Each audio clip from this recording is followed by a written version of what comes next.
레위인의 첩사건, 이 두 사건은 지금 사사시대가 얼마나 타락했는지를 보여주는 가장 대표적인 두 가지 사건입니다.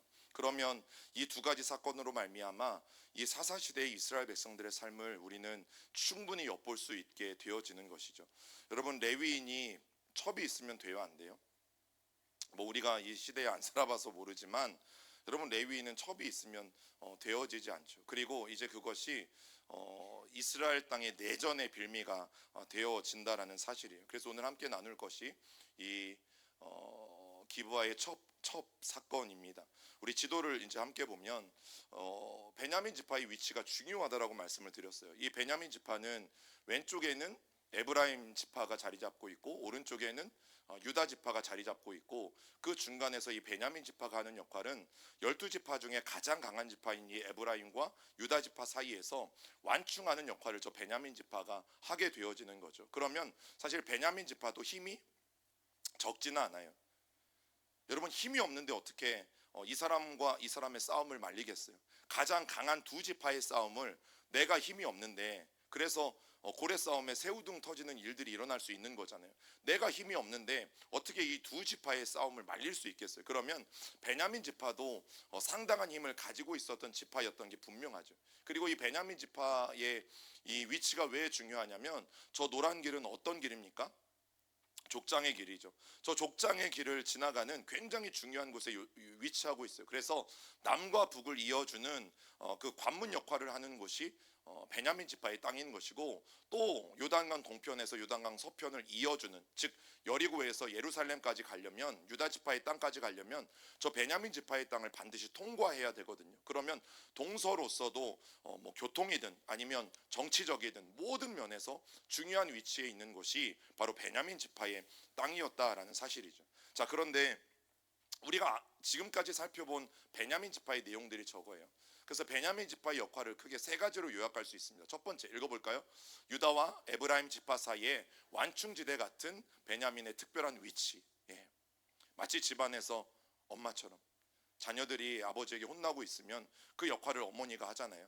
그것처럼 여러분, 베냐민 지파의 역할이 바로 그것이었어요. 그리고 두 번째, 시작. 에브라임의 남쪽 경계로서 베냐민의 전략적 중요성.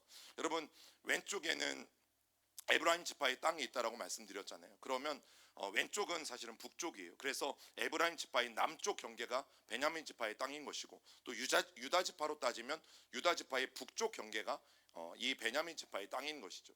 자, 그리고 마지막 세 번째가 무엇인가 하면, 이 베냐민에 대해서 사실 에브라임 지파가 옆에 붙어 있으니까 이제 끊임없이 간섭합니다.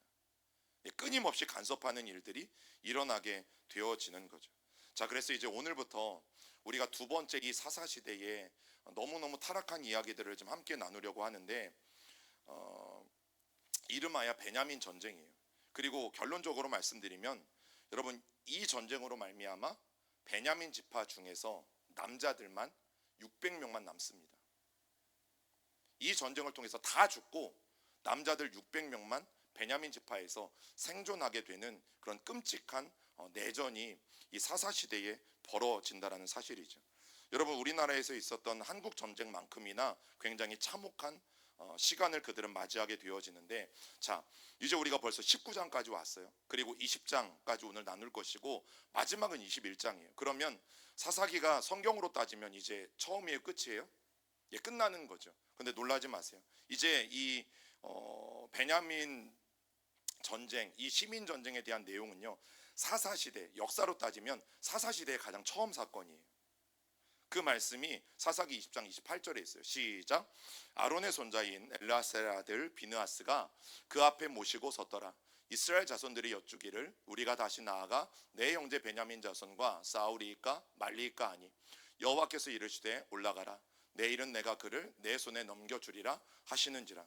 19장의 위치에 있지만, 20장의 위치에 있지만, 오늘 이 시민 전쟁, 이 레위인의 첩사건의 이야기가 사사시대의 가장 초기에 있었던 일을 다룬 것이다라고 말씀을 드린 이유는 바로 저것 때문이에요. 아론의 손자인 엘르아살의 아들 비느하스, 아론의 손자 비느하스가 살아있을 때면 이 사사기의 말미가 아니라 사사기의 이제 가장 처음 시작인 것을 여러분, 저 성경의 기록이 우리에게 증명해 줘요.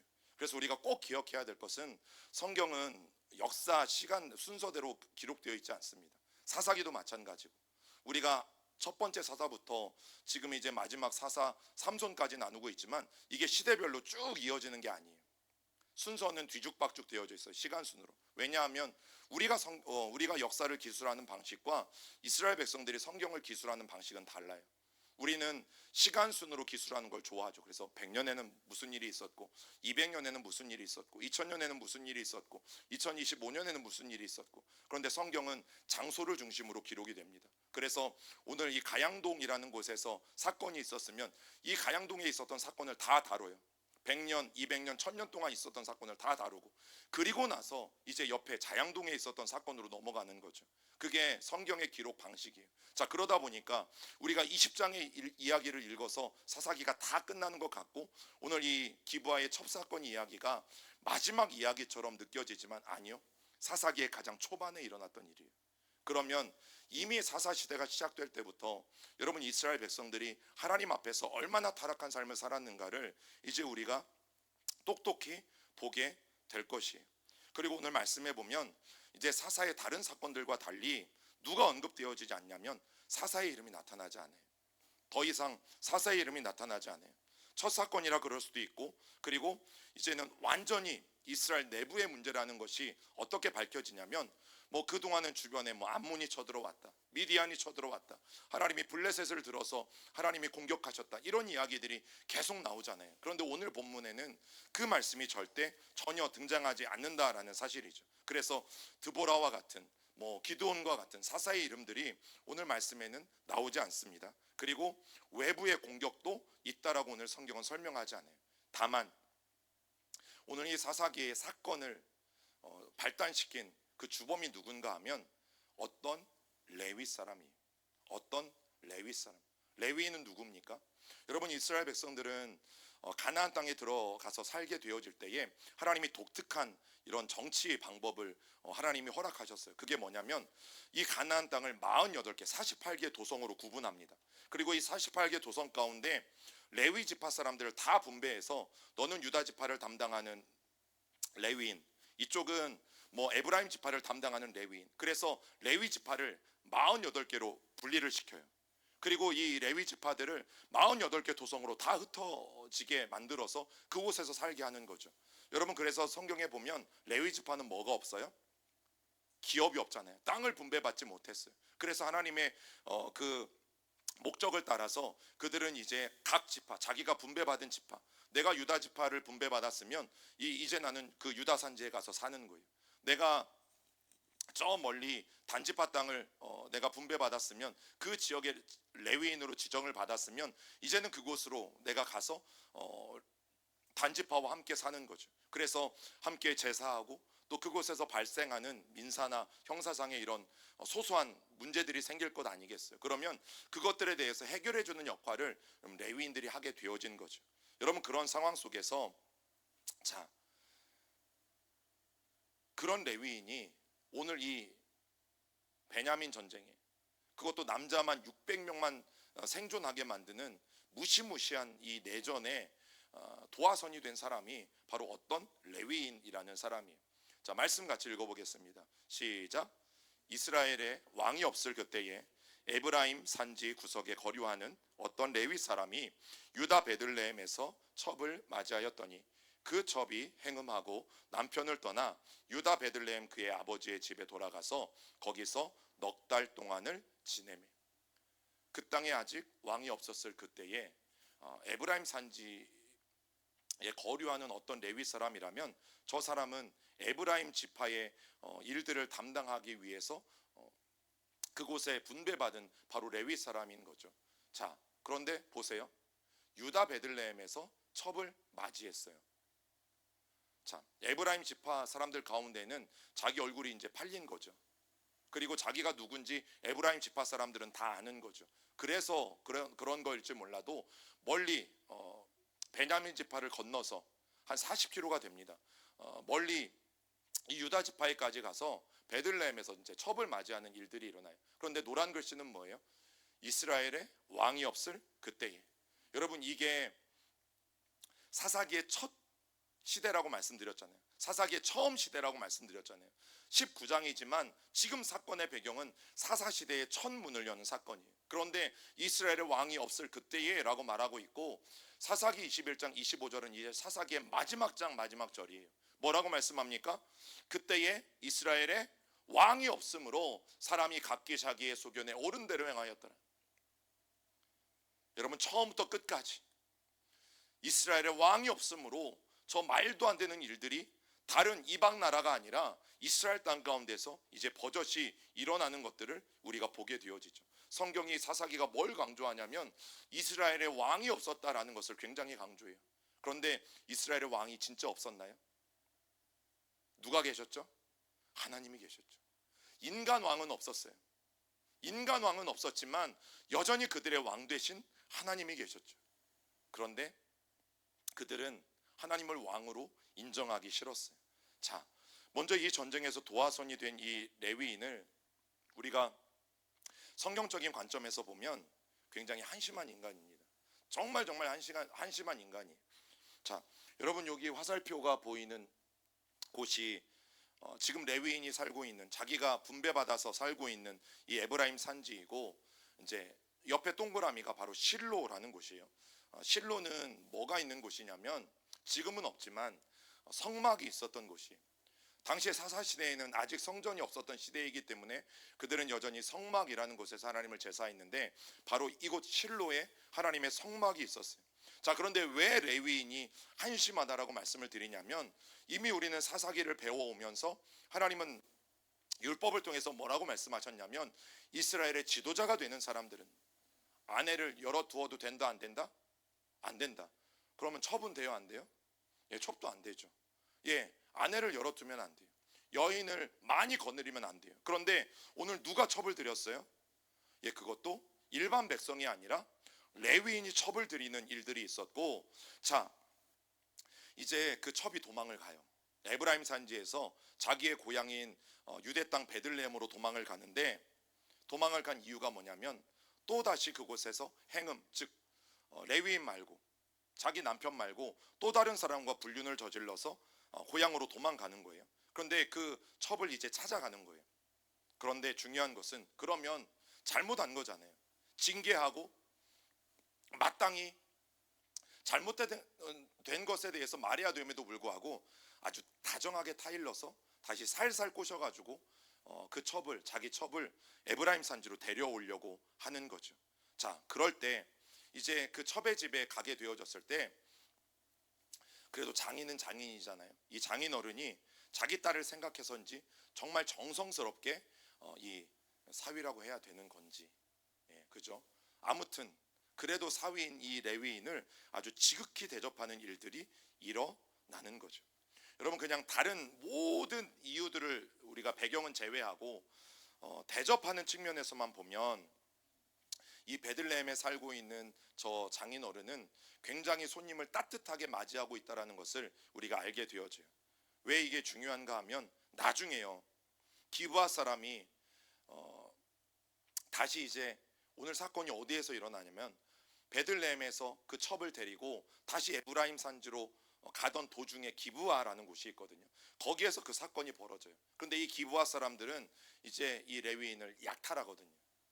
베들레헴의 장인은 정말 정성껏 이 레위인을 대접해 주는데, 이 베냐민 지파의 기브아 사람들은 대접이 뭐야?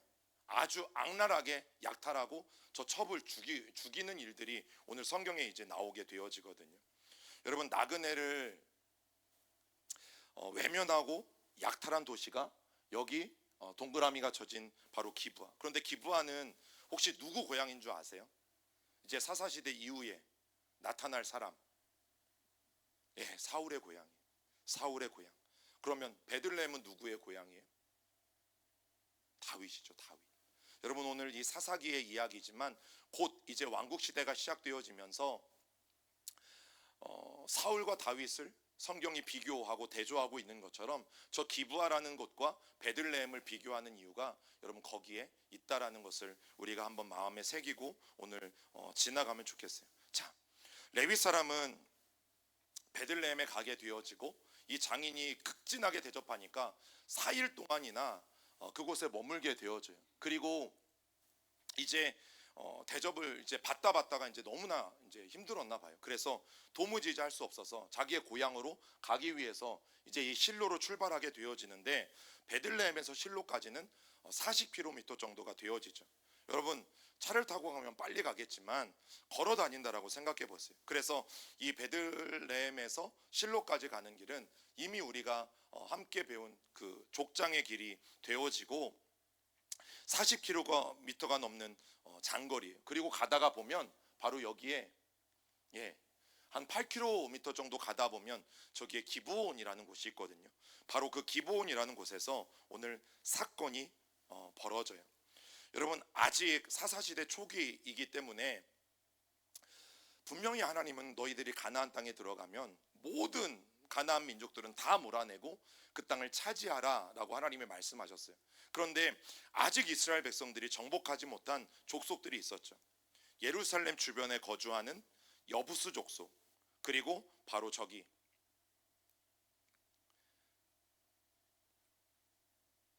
그래서 이 레위인이 이방 지역에 거주한다라는 것은 본인들의 입장에서 보면 너무너무 불안하지 않습니까? 그래서 열심히 밤이 됐음에도 불구하고 더 열심히 걸어서 기브아까지 가게 되어지는 거죠. 여러분, 이미 기브아에 도착했을 때는 깜깜한 밤이 되어져서 더 이상 가게 될 수 없어요. 이제 이 사진은 지금의 기브아거든요. 여러분, 지금의 기브아가요, 저기에 올라가서 이렇게 동서남북을 바라보면 그냥 온통 쓰레기 더미예요. 저곳에 과거에는 사울의 멋진 왕궁이 있었어요. 근데 지금은 폐허가 된 것처럼 온통 쓰레기 더미로 그렇게 만들어진 곳이 바로 저기 기브아예요. 그런데 레위인과 이 첩이 기브아라는 곳에 머물려고 했을 때 오늘 성경이 말해주는 것처럼 아무도 이들을 환영하거나 아무도 문을 열고 받아주는 사람이 없었던 것이죠. 자, 그때 기브아에 정착한 이 한 노인이 이 레위 사람과 그리고 이 레위인의 첩을 받아주어서 자기의 집에 머물 수 있도록 그렇게 배려를 해줘요. 말씀 같이 읽어볼게요. 시작. 그가 그에게 이르되 우리는 유다 베들레헴에서 에브라임 산지 구석으로 가나이다. 나는 그곳 사람으로서 유다 베들레헴에 갔다가 이제 여호와의 집으로 가는 중인데 나를 자기 집으로 영접하는 사람이 없나이다. 여러분, 이 말씀을 보면 지금 이 레위인이 어디에 있는지 그리고 사회적인 상황이 어떤지를 우리가 분명하게 알 수 있는데, 저 족장의 길을 따라서 원래 자기가 살고 있는 에브라임 산지의 실로라는 곳으로 이가 가고 있다는 것을 우리가 알게 되어져요. 그런데 우리가 꼭 기억해야 되는 게 뭐냐면, 여러분, 저 족장의 길은 왜 족장의 길이에요? 성경에서 세 명이 족장이라고 말하죠. 아브라함, 이삭, 야곱까지만 족장이에요. 그래서 이 세 명의 사람들이요, 저 길을 수시로 왔다 갔다 했어요. 그리고 더 나아가서 여호수아, 사사기, 사무엘서부터 심지어 느헤미야까지 이를 때에 이 모든 그 성경의 배경이 되어지는 곳이 바로 저 족장의 길 위에서 다 이루어진다는 사실이죠. 그리고 신약에 오면 사복음서, 즉 예수님이 늘 저기를 왔다 갔다 하셨어요. 그리고 사도행전에 이르기까지 성경의 수많은 사건들이 여러분 바로 저 족장의 도로에서 펼쳐집니다. 그래서 지금도 가시면 저 족장의 도로가 표지판과 함께 그렇게 알려져 있다라는 사실이에요. 그래서 이 사사기 19장과 20장의 이 레위인 사건을 보면 이제 늘 우리 아이들도 있는데요, 제가 최대한 순화해서 말씀을 드리려고 하는데, 인간의 이런 연약함과 또 인간의 추악함과 또 인간의 민낯을 정말 여과 없이 여러분 성경이 드러내고 있어요.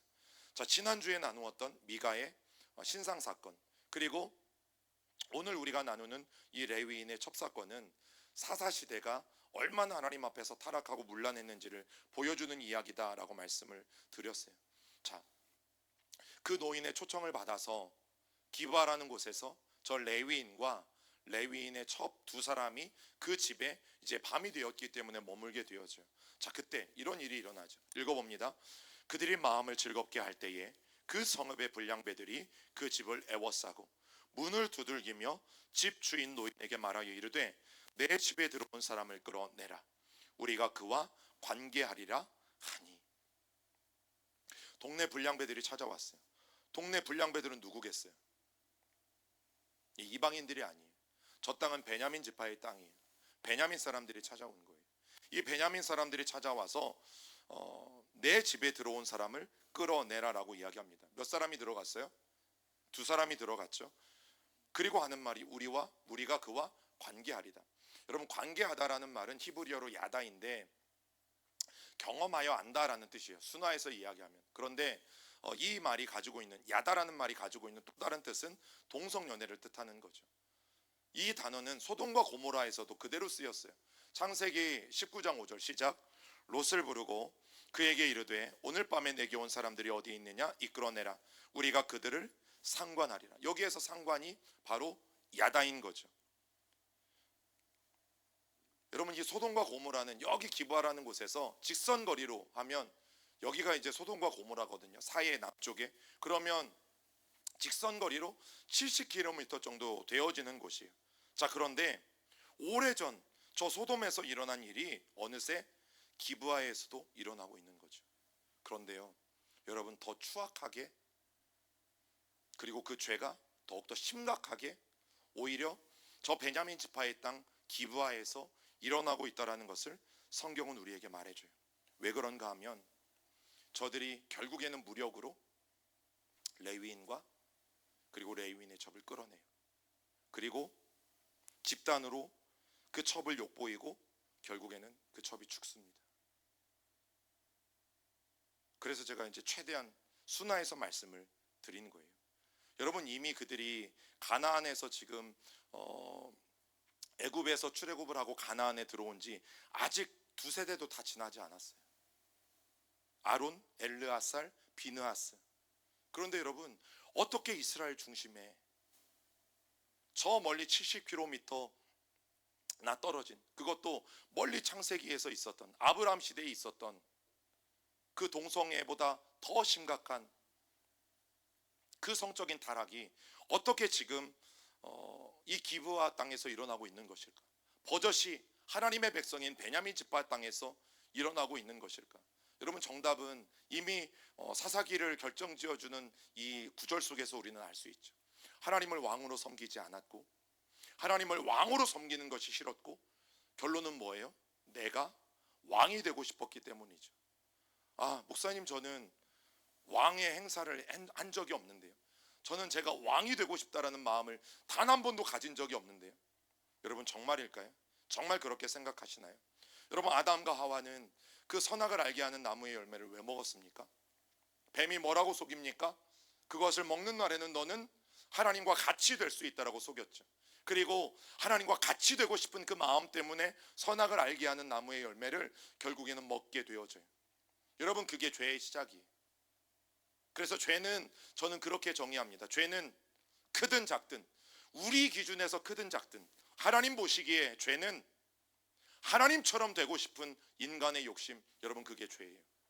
그리고 하나님을 왕으로 섬기지 않고 내 마음대로 하고 싶어 하는 거예요. 여러분, 사람은 내 마음대로 하는 게 제일 좋잖아요. 아니에요? 내 마음대로 하는 게 제일 속 편하지 않습니까? 내 마음대로 하는 게 제일 행복해요. 내 마음대로 하는 게 누구 눈치 보지 않아도 되고요, 불편하지 않습니다.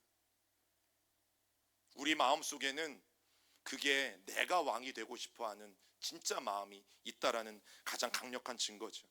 여러분, 베드로가 우리에게 이렇게 권면합니다. 읽어봅니다. 그러나 주의 날이 도둑같이 오리니 그날에는 하늘이 큰 소리로 떠나가고 물질이 뜨거운 불에 풀어지고 땅과 그 중에 있는 모든 일이 드러나리로다. 주의 날이 올 때는요, 마치 레드라인과 같아요. 이제 하나님께서 마지막으로 이 상한선을 넘어가면, 이 하한선을 넘어가면 이제 더 이상 너희에게 기회는 없다. 여러분, 베드로는 우리에게 분명히 그렇게 경고합니다. 주님의 날이 우리에게 그렇게 이르게 되어지면 모든 일은 반드시 드러날 것인데, 여러분, 그때 우리의 죄들이 드러나는 것은 이제는 회개할 기회는 없다라는 뜻이에요. 하나님의 마지막 심판의 날에 우리의 죄가 들추어지는 것은 이제 더 이상 우리에게 회복할 수 있는 기회가 없다라는 것이죠. 여러분, 베냐민 지파가 왜 그렇게 악해진 것일지 우리가 오늘 이 말씀을 통해서 돌아보아야 돼요. 자, 베냐민 지파가 약해진 첫 번째 이유는요, 이 모압 족속의 음란함의 영향을 굉장히 많이 받았어요. 이 모압 사람은 베냐민 지파와 가장 가까이에 처하고 있고, 그런데 저 모압 사람들의 특징이 무엇인가 하면 매우 음란한 민족이었다라는 사실이죠. 그 음란함이 결국에는 이 베냐민 지파의 문화에 영향을 끼칠 수밖에 없게 되어져요. 자, 거기에다가 이 베냐민 지파 남쪽인 예루살렘에는 아직 여부수 족속이 살고 있었어요. 그리고 저 여부수 족속을 나중에 누가 점령하냐면 다윗이 점령합니다. 그래서 예루살렘 성의 옛날 이름은요, 여부수 성이에요. 그 여부수 성을 점령하고 다윗이 그곳 이름을 예루살렘으로 이제 바꾸어 버리게 되어지죠. 자, 그런데 아직까지는 그곳에 살고 있는 기브온 족속들이 쫓겨나지 않고 있고 여전히 남아 있었죠. 즉 가나안 백성들이 여전히 남아서 이스라엘 백성들과 함께 혼합해서 섞여져서 살아가는 일들이 있었던 거죠. 여러분, 그 일들이 결국에는 베냐민을 오염시키잖아요. 우리가 꼭 기억해야 되는 게 뭡니까? 처리하지 못한 문제는 결국에는 우리의 발목을 잡을 때가 와요. 이건 주일날 말씀과도 연결되어집니다. 우리가 해결하지 못한 죄의 문제는 결국에는 가시가 되어서 우리에게 돌아올 수밖에 없다라는 것을 이 베냐민 지파의 사건들을 통해서 우리에게 분명하게 말해주죠. 자, 성경이 뭐라고 말합니까? 읽어봅니다. 범사에 헤아려 좋은 것을 취하고 악은 어떤 모양이라도 버리라. 범사에 헤아려 좋은 것을 취하고, 좋은 것은 뭐예요? 뭐가 좋은 겁니까? 하나님 보시기에 좋은 거죠. 예, 하나님 보시기에 좋은 거, 내가 보기에 좋은 거 말고 하나님 보시기에 좋은 거. 그래서 심지어 예수전도단에서 오랫동안 사역했었던 이 조이 도우순이라는 간사님은 어떤 고백을 했냐면, 자기는 그 쇼핑을 하러 옷을 사러 갈 때도 꼭 하나님 앞에 기도한대요. 하나님, 이 옷 마음에 드세요? 그냥 혼자 쇼핑을 하면서 혼자 하나님과 이야기한대. 하나님, 이건 어떠세요? 하나님, 이건 어떠세요? 그리고 하나님이 괜찮다고 하면 그때 산대요. 그러면 그 옷은요, 정말 옷장에 처박아 두지 않고 자기가 그 옷이 너무너무 좋아서 헤어지도록 그 옷을 입는데, 근데 자기가 너무 예뻐서 그냥 샀다든가 아니면 충동적으로 샀다든가 이러면 그냥 사갖고 올 때는 좋았는데 결국에는 입지도 못하거나 아니면 다시 가서 바꾸거나 이런 일들이 자기의 삶 가운데는 늘 되풀이 되었다라고 이야기해요. 그래서 어떤 중요한 일을 결정할 때, 심지어 옷 한 벌을 살 때라도 나는 꼭 하나님 앞에, 하나님이 이거 마음에 드시는지, 그리고 하나님이 이게 나한테 어울리는지 하나님에게 꼭 물어보고 자기는 옷 한 벌도 구매한다라고 이야기했어요. 여러분, 범사에 좋은 것을 취한다라는 것은 하나님 보시기에 좋은 것을 말해요. 그리고 두 번째, 반대되는 말이잖아요. 그러면 대신에 악은 어떤 모양이라도 버리라는 것은 뭐 하면 안 된다라는 거예요? 예, 취하면 안 된다라는 거죠. 그 악은 어떤 모양이라도 우리가 지니고 있으면 안 된다라는 거예요. 그것이 데살로니가전서 말씀을 통해서 우리에게 분명하게 주는 메시지라는 사실이에요. 그리고 또 하나 우리가 놓치지 말아야 될 것, 이겁니다. 동서로 통하는 이 족장의 도로, 그리고 동서로 통하는 이 관문의 위치에 있으면서 여러분, 이 베냐민 사람들은 굉장히 부유했어요. 왜냐하면 동쪽에 있는 물건들이 서쪽으로, 남쪽에 있는 물건들이 북쪽이에요. 또 북쪽에 있는 물건들이 늘 지나다니는 곳이었기 때문에 저곳은 너무너무 부유했어요. 자, 그러다 보니까 여러분, 그들의 신앙이 나태해지기 시작한 거죠. 물질과 경건은 자주, 100%는 아니에요. 감사하죠? 100%는 아니에요. 자주 우리의 신앙과 반비례합니다. 여러분, 물질은 너무나 자주 우리의 경건과 반비례하고, 우리의 부요함은 너무나 자주 우리가 하나님을 사랑하는 것과 반비례한다라는 것을 우리는 다시 한번 베냐민 지파의 삶을 통해서 알게 되어져요. 여러분, 가난한 마음만이 하나님을 찾게 만들죠. 여러분, 배가 고프지 않은데 어떻게 음식을 찾겠어요? 아무리 좋은 음식도 배부른 사람들은 본체만치 하지 않습니까? 그런데 며칠을 굶은 사람들은 뭐 하나를 주어도 저것을 귀하게 여기고 또 받아 먹는다라는 사실이죠. 여러분, 그래서 오늘 우리가 찬양한 것처럼 우리가 왜 하나님의 의에 굶주리고 또 하나님에게 늘 목마른 삶을 살아가야 되는가? 여러분, 하나님 앞에 목마르지 않는데 어떻게 우리가 주님을 오늘도 찾을 수 있습니까? 우리가 그 하나님을 기대하지 않는데 어떻게 그 하나님을 우리가 기대할 수 있습니까? 그럴 수 없는 것이죠. 그래서 늘 가난한 마음으로, 늘 우리의 영혼이 목마른 마음으로 하나님을 찾아가야 되는 일들이 우리 가운데 일어나야 된다는 거죠. 여러분, 성경이 분명히 말해요. 죄의 삭은 뭡니까? 사망이죠. 여러분, 베냐민 지파들은 죄를 허용했어요. 그리고 결국 기브와 족속들, 그리고 모압 족속들, 이들이 가져다주는 음란함에 빠져들기 시작했고, 결국 그것들을 끊지 못했을 때 저 어마어마한 사건이 사사기 초창기에 일어나요. 그래서 남자만 몇 명이 남았다고요? 600명밖에 남지 않았어요. 그것도요, 원래는 다시를 멸할 뻔했어요. 다시를 멸할 뻔했어요. 베냐민 지파가 아예 없어져 버릴 뻔했어요. 그런데 하나님의 은혜로 그나마 600명이라도 남는 일들을 우리가 다음 시간에 나누게 되어질 것이. 여러분, 우리나라 속담에 무슨 속담이 있어요? 바늘 도둑이 소도둑이 된다는 말이 있잖아요. 결국에는 그 작은 것 하나 잘못했을 때 그것을 제대로 가르치지 않고 훈계하지 않으면 더 큰 일을 벌일 수밖에 없는 것이고, 또 사람이 술을 마시고 그 다음에는 이게 3단계로 이루어진대요. 그 다음에는 역시 우리 시온교회는 안 마셔봐서 이거 모르잖아요, 아무도. 자, 사람이 술을 마시고 그 다음에는 술을 마시고, 이 3단계가 중요해요. 마지막은 술이 사람을 마신대. 여러분, 결국에는 그렇게 되어지는 거예요. 결국에는 술에게 잡아먹히는 일이 일어나게 되어진다라는 말이죠. 그래서 오늘 성경이 우리에게 말하는 것은 그거예요. 죄를 빨리 끊지 않으면, 빨리 그 죄를 발견하지 않으면, 그래서 하나님께 회개하지 않으면 누구나 다 베냐민 지파처럼 안타까운 결말을 맞이한다라는 거죠. 여러분, 오늘 성경이 우리에게 묻습니다. 그러면 당신을 괴롭히는 그 죄의 씨앗은 무엇인가? 저는 주일 설교와 동일 선상에서 이 메시지를 여러분 마음에 새기셔도 좋을 것 같아요. 도대체 여전히 내 안에 남아있는 그 죄의 씨앗은 무엇인가? 오늘 그 마음 가지고 우리 자신을 돌아보면서 우리가 찬양하고 기도할게요.